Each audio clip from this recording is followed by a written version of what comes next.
টয়লেটে মেয়েদের মাথার চুল ফেললে গুনাহ হবে কিনা?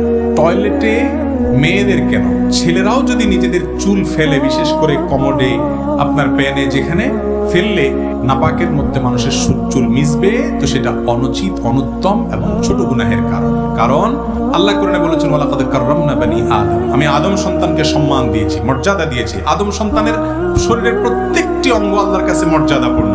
এজন্য মানুষের শরীরের কোনো অপমান, মানব দেহের কোনো অপমান, মানুষকে অপমান, এমনকি মানুষের চুল নখ এটা অপমানিত হয়, নোংরামি হয় এগুলোর সাথে, এরকম কোনো কাজ করা ইসলামের দৃষ্টিতে প্রশংসনীয় কাজ না।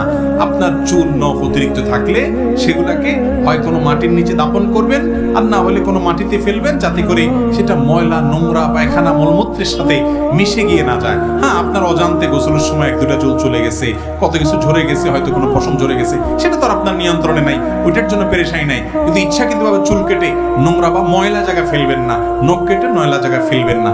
এটা আপনার শরীর, যেটা আল্লাহ তাআলা দিয়েছেন, হোক সেটা আপনার অবাঞ্ছিত বা পড়ে যাওয়া, কিন্তু এটাকে অসম্মান হয়ে এমন কাজ করবেন না। যদি কেউ করে, এতে বড় বা কাবিরা কোনো গুনাহ হবে না, কিন্তু এটা অনুচিত এবং মাকরুহ।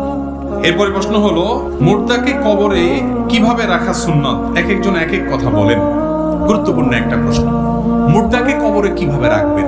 আল্লাহর সঙ্গে সাক্ষাতের, আখিরাতের যাত্রা একটা মানুষ দুনিয়া থেকে চলে যাবে, তাকে ওই রাখার সময়ও আমরা অনেকে সুন্নাহ পদ্ধতিতে রাখতে পারি না। দোয়া ঠিকই পড়ি, বিসমিল্লাহি ওয়া আলা মিল্লাতি রাসূলিল্লাহ, বিসমিল্লাহি ওয়া আলা সুন্নাতি রাসূলিল্লাহ, অর্থাৎ আল্লাহর নামে এবং রাসূলের সুন্নাত অনুযায়ী নিয়ম অনুযায়ী রাখলাম। আসলে নিয়ম হচ্ছে উল্টা। কয়েকটা পদ্ধতি আছে ভাই, 3টা পদ্ধতি আছে।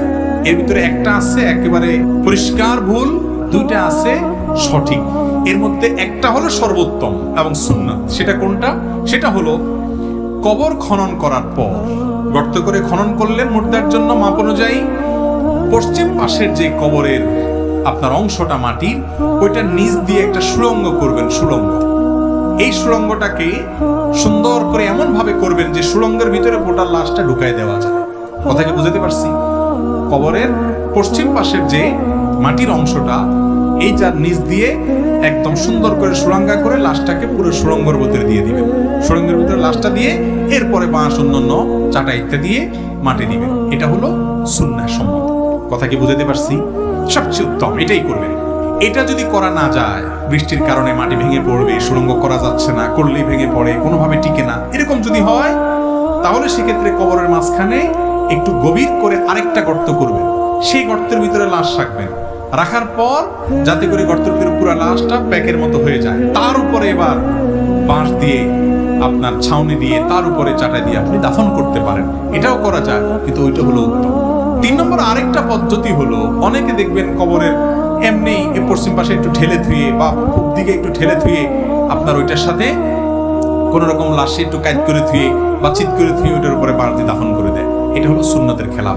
অনেক জায়গায় এরকম দায় সারা কবর দেয়। অতএব একটা মানুষকে কবর দিবেন, আল্লাহর সাথে সাক্ষাতের শেষ যাত্রায় সে চলে যাবে, ওই টাইমেও সুন্নাত অনুসরণ করবেন না, এটা ভুল কথা, খেয়াল করা উচিত।